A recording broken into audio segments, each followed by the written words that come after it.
রিতের কথা শুনে চমকে গেল বিদ্যা। সম্পূর্ণ জানতে হলে দেখতে থাকো। গল্পে শুরুতেই দেখা যায় বড়বাবু কথা বলতে থাকে রাজদেব চ্যাটার্জির সাথে। রাজদেব চ্যাটার্জি বড়বাবুকে জানায় প্রফেসর বিপি একজনকে মেরে দিয়েছে, আর সেই জন্য প্রফেসর বিবিকে আপনাকে অ্যারেস্ট করতে হবে। তখনই প্রিন্সিপাল স্যার বলে, একদমই তাই, আমাদের চোখের সামনে এই ঘটনাটা ঘটেছে, তাই আমরা নিজেরাই এই বিষয়টায় সাক্ষী দেব বড়বাবু। আপনি শুধু ফর্মালিটিগুলো বলে দিন কি কি করতে হবে, এই তো আমরা এখানে আছি। এরপর বাকি প্রফেসররাও একমত, কিন্তু প্রফেসর এস বলে, আমি সাক্ষী দেব না, আমি নিজের চোখেই যেটা দেখেছি সেটাই আমি বলবো। এরপরে বাকি প্রফেসররা নিজেরাই সাক্ষী দিতে চায়। ঠিক সেই মুহূর্তে বড়বাবু বলে, চার্জশিট ফ্রেম করব আমি, সেটা নিপুণ মল্লিকের নামে। আর এটা শোনার পরে চমকে যায় রাজদেব চ্যাটার্জি আর বলে, বড়বাবু আপনি কিন্তু অন্যায় করছেন, এইভাবে আপনি অন্যায় করতে পারেন না। বড়বাবু বলে, ঘটনাটা তো আমারই চোখের সামনে ঘটেছে, তাই আমি সবটা ভালো মতন দেখেছি, আপনাদেরকে এইসব বিষয়ে নাক না গলালেও চলবে, বুঝতে পেরেছেন তো? তখনই একটা কথা বারবার করে রিতের মা বলে, ওদের সবে বিয়ে হয়েছে, আজকে ফুলশয্যা, তুমি কেন আজকের দিনটা ওদেরকে এভাবে নষ্ট করতে দিচ্ছ বলো তো? দয়া করে এটা করতে দিও না। কিন্তু রাজদেব চ্যাটার্জি বলে, চুপ করো, কিসের ফুলশয্যা, কিসের বিয়ে? ওটা ছিল জাস্ট একটা নাটক, আর নাটক যখন হয়ে গেছে তখন আর কোনো কিছুই থাকবে না। রিত তখন বলে, না বাবা, আমি বিদ্যাকে সিঁদুর পরিয়েছিলাম, আর এটা কোনো নাটক ছিল না, এটা হচ্ছে সত্যিকারের সিঁদুর, যেটা একটা মেয়ের কাছে অনেক বেশি মূল্যবান। এর মধ্যেই বড়বাবু বলে, থানাটায় এসব কথা না বলাই ভালো, আপনারা বরং এখান থেকে যান, আর হ্যাঁ, কিছু সইসাবত আছে যেগুলো করে যান। এরপর বিদ্যার হয়ে অনেকেই সই করে যায়। সই করতে যায় প্রফেসর কিন্তু রাজদেব চ্যাটার্জি হাতটা ধরে নেয়। বিদ্যা তখন বলে, একজন মহিলার হাত এইভাবে ধরার কোনো অধিকার আপনার নেই রাজদেব চ্যাটার্জি, আপনি হয়তো আপনার সীমাটা ভুলে যাচ্ছেন, আর আপনি যদি আপনার সীমা ভুলে যান তাহলে কি করে হবে বলুন তো? সেই জন্যই বলছি, দয়া করে এমন কিছু করবেন না যাতে আপনার সীমা চলে যায়। এর মধ্যে রাজদেব চ্যাটার্জি বলে, বড়বাবু আপনি একজন অপরাধীকে এইভাবে ছেড়ে দিচ্ছেন, আপনি কিন্তু অন্যায় করছেন। বড়বাবু বলে, কোনো অন্যায় আমি করিনি, যা করেছি একদম ঠিক করেছি। প্রফেসর বিবি নিজের জীবনকে উৎসর্গ করেছেন শিক্ষক টিচারদের সামনে, সবার সামনে, যে তিনি স্টুডেন্টদের কথা ভেবেছেন, স্টুডেন্টদের পক্ষে থেকেছেন, দুর্নীতিকে একদমই মেনে নেয়নি। সেই জন্য প্রফেসর বিবির প্রতি আমার একটা আলাদা শ্রদ্ধা আছে, ওনাকে আমি স্যালুট জানাই। এইসব রাজদেব চ্যাটার্জি দেখে বেরিয়ে যায়। অন্যদিকে রাজরিতের মা বিদ্যাকে নিয়ে আর রাজরিতকে নিয়ে বলে, তোদের আজকে যে ফুলশয্যার আয়োজনটা করা হবে সেটা প্রফেসর বিবির যে পেন গেস্ট রুম সেখানেই হবে, কারণ সেখানে হলে তো আর রাজদেব চ্যাটার্জি কোনো রকমের কোনো বাধা দিতে পারবেন না।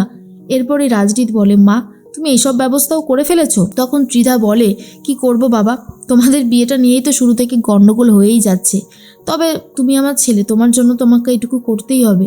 এর মধ্যেই কাকুমণি দুধ আর একটু মিষ্টি নিয়ে আসে, আর বলে, এটি মিষ্টি মুখটা করে নাও, একে অপরকে মিষ্টি খাইয়ে দিয়ে। ঠিক সেই মুহূর্তেই ত্রিধা বলে, আরে রাজরূপ, তুমি আবার এসব করতে গেলে কেন? এগুলো তো মেয়েদের কাজ। রূপ তখন বলে, তাতে কি হয়েছে, এইটুকু কাজ আমি করতেই পারি, আর এখন কি ছেলে মেয়েদের কাজ কি আলাদা নাকি? মেয়েদের কাজও ছেলেরা করছে, ছেলেদের কাজও মেয়েরা করছে। তখনই দেখা যায় রাজরূপ বলে, রাজরিত আর বিদ্যা, তোমাদের দুজনকে একটা কথা বলি, জীবনটা কিন্তু অনেক বড়, ঠিক আছে? তোমাদের জীবনে বারবার অনেক ঝড় আসবে, তোমরা অনেক বড় ঝড়ের মুখে পড়বে, কিন্তু একে অপরের হাত কখনো ছাড়বে না, কেমন? রাজরিতের মা বিদ্যার হাত আর রাজরিতের হাত মিলিয়ে দেয় আর বলে, সারা জীবন তোমরা এভাবেই একসাথে থাকো। এরপরেই দুজনা ঘর থেকে বেরিয়ে যায়। তখনই বিদ্যা বলে, কি চাইছেনটা কি আপনি? হ্যাঁ, কি ভাবছেনটা কি? এসব কিছুই হবে না। তখনই রাজরিত বলে, আরে তুমি তো আমার মাকে প্রণামই করলে না, যাও গিয়ে প্রণামটা করো। এরপরেই বিদ্যা বলে, কেন প্রণাম করতে যাব কেন? উনি কি আমার সত্যি সত্যি শাশুড়ি নাকি? শ্বশুরবাড়ি কি আছে আমার? তখন রাজরিত বলে, হ্যাঁ, এই তো তোমার বর তোমার সামনেই দাঁড়িয়ে আছে, আর তুমি কিনা এই সমস্ত কথা বলছো? বিদ্যা বলে, দেখুন আমি কিন্তু আপনার সাথে নেই, হ্যাঁ, আমার জীবনে শুধুই কাটা, ফুল আমার জীবনে হতে পারে না। কিন্তু রাজরিত বলে, বিদ্যা আমি তোমাকে খুব ভালোবাসি, আমি সারা জীবন তোমার সাথে থাকতে চাই, তুমি কেন আমাকে এভাবে দূরে সরিয়ে দিচ্ছ, আমি সেটাই বুঝে উঠতে পারছি না। তখনই প্রফেসর বিবির কথা শুনে এরপরেই রাজরিত বলে, দেখো একটা কথা বলি, জীবনে ঝড় বাদল আসবেই, কিন্তু আমরা যদি একে অপরের হাত শক্ত করে ধরে রাখি তাহলে কোনো অসুবিধা হবে না। আর শোনো, ফুলশয্যা রাতে এই সমস্ত কথা বলে দেরি হয়ে যাচ্ছে, বেকার এই সমস্ত কথা বলে কোনো লাভ নেই, চলো। এরপর বিদ্যা বলে, কোথায় যাব? প্রফেসর বিবিকে সবে কোলে তুলতে চেয়েছিল রাজরিত, ঠিক সেই মুহূর্তেই ফোন এসেছে। রাজদেব চ্যাটার্জি ফোন করে বলে, আজকে তো তোমার ফুলশয্যা, আর আজকেই নিপুণকে হসপিটালেই শেষ করে দেওয়া হবে, তাহলেই একটা চ্যাপ্টার পুরোপুরি ক্লোজ হয়ে যাবে। প্রফেসর বিবি বলে, পারবেন না, আপনি পারবেন না ওকে শেষ করতে, কি ভেবেছেন এইভাবে আপনি একের পর এক অন্যায় করে যাবেন? করতে দেব না, তার জন্য যা যা করতে হয় সবটাই করব। একটা কথা জেনে রাখবেন রাজদেব চ্যাটার্জি, আপনি কিন্তু অন্যায় করছেন। এর মধ্যেই রাজরিত বলে, কোথায় যাচ্ছ? বিদ্যা তখন বলে, আমাকে বাঁচাতে হবে, বাঁচাতে হবে আমাকে, এই বলেই চলে যাচ্ছে। আর ঠিক তখনই শ্রাবণ তার গোটা টিমকে নিয়ে চলে গেছে হসপিটালে নিপুণ মল্লিককে শেষ করতে। আসলেই যদি নিপুণ মল্লিক শেষ হয়ে যায় তাহলে বিদ্যা আরও কেসটা গুরুতর খাবে, সেই জন্যই চাইছে নিপুণকে শেষ করে দিতে। এর মধ্যেই হসপিটালে চলে এসেছে বিদ্যা, আর বিদ্যাকে দেখার পরে শ্রাবণের অবস্থা অনেক বেশি খারাপ হয়ে যায়।